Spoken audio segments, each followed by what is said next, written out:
ஆன்மீக நண்பர்கள் அனைவருக்கும் என்னுடைய அன்பான வணக்கங்கள். மே மாத ராசி பலன் 2025 மாதம் பிறப்பு என்பது பலருக்கும் உற்சாகமான நாள்.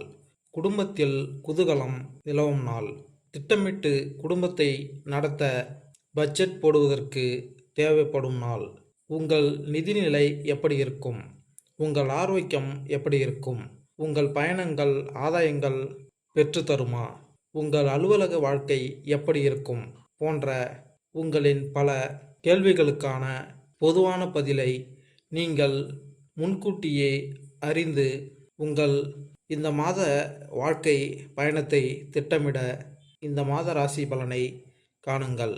கடகராசி அன்பர்களே, கடகராசிக்காரர்களுக்கு மே மாதம் பொதுவாக சராசரியான முடிவுகளையோ அல்லது சராசரியை விட ஓரளவு சிறந்த முடிவுகளையோ தரக்கூடும்.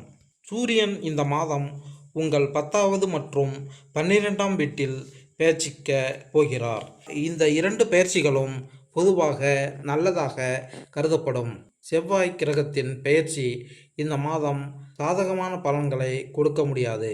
அதே நேரத்தில் புதன் பெயர்ச்சியில் இருந்து பெரும்பாலான நேரங்களில் சாதகமான பலன்களை எதிர்பார்க்கலாம். குருவின் பெயர்ச்சி மாதத்தின் முதல் பாதியில் சாதகமான பலன்களையும் இரண்டாம் பாதியில் பலவீனமான பலன்களையும் தரக்கூடும். சுக்கிரனின் பெயர்ச்சி பொதுவாக சாதகமான பலன்களை தரும். அதே சமயம் சனியின் பெயர்ச்சியில் இருந்து அதிக அனுகூலத்தை எதிர்பார்க்க கூடாது. ராகுவின் பெயர்ச்சியும் இந்த மாதம் பெரிய ஆதரவை அளிக்காது. இருப்பினும் மாதத்தின் முதல் பகுதியில் கேதுவின் பெயர்ச்சியால் சில சாதகமான பலன்களை எதிர்பார்க்கலாம். மாதத்தின் முதல் பகுதியில் ஒப்பீட்டளவில் மிகவும் சாதகமான முடிவுகளை தரக்கூடும். வேலையை பொறுத்தவரை செவ்வாய் கிரகத்திலிருந்து அதிக ஆதரவு எதிர்பார்க்கப்படுவதில்லை. ஆனால் மாதத்தின் முதல் பகுதியில் சூரியன் உங்கள் கர்ம இடத்தில் பெயர்ச்சிக்கும். இது உங்களுக்கு நல்ல மற்றும் சாதகமான முடிவுகளை தரும். வியாபாரத்தில் தொடர்புடையவர்கள் சிறப்பான பலன்களை பெறலாம். உத்தியோகத்தில் இருப்பவர்களுக்கு மாதத்தின் முதல் பாகம் சிறப்பான பலன்களை தரும். இந்த நேரத்தில் உயர்கல்வி படிக்கும் மாணவர்கள் நல்ல முடிவுகளை பெற முடியும்.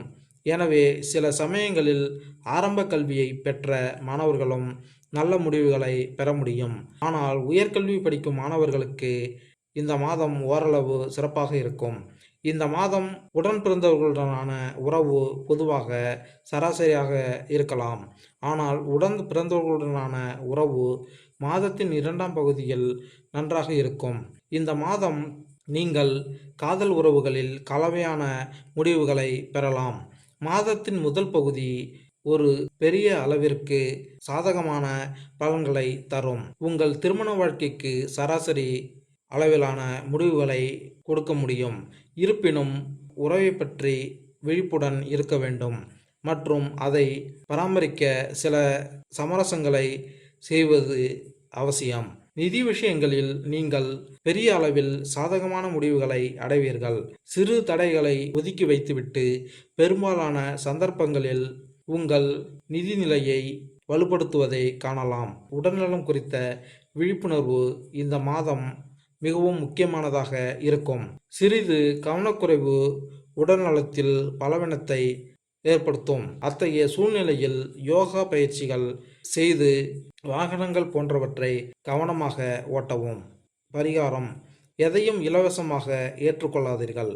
மேலும் இந்த வீடியோ உங்களுக்கு பிடித்திருந்தால் லைக் பண்ணுங்கள், கமெண்ட் பண்ணுங்கள், மறக்காமல் சப்ஸ்கிரைப் பண்ணுங்கள். நன்றி, வணக்கம்.